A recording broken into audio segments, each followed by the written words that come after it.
Welcome to Chillin' 101. We hope this video helps. You start by logging into the Razorpay dashboard and immediately switching the account to test mode so you get sandbox keys. Once done, grab the test key ID and test key secret shown in the test keys panel. You will need these for client and server configuration. Make sure to note which keys are test versus live, because using live keys in development causes real transactions.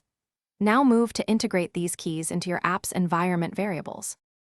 You now wire the test key ID and test key secret into your application. Set them as test KEY ID and test KEY secret in your environment and restart the server.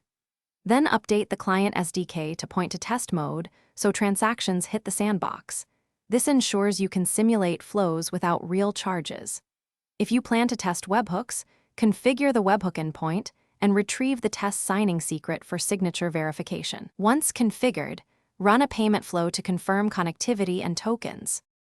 You should execute a set of test transactions using Razorpay's documented test cards and UPI values to exercise success, failure, and error flows.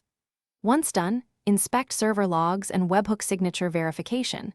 Make sure API responses show status codes 200 and valid payloads. If webhooks fail, check the signing secret and public endpoint accessibility. Finally, when end-to-end tests pass, replace test keys with live keys. Do not reuse test keys in production, and keep one troubleshooting tip handy.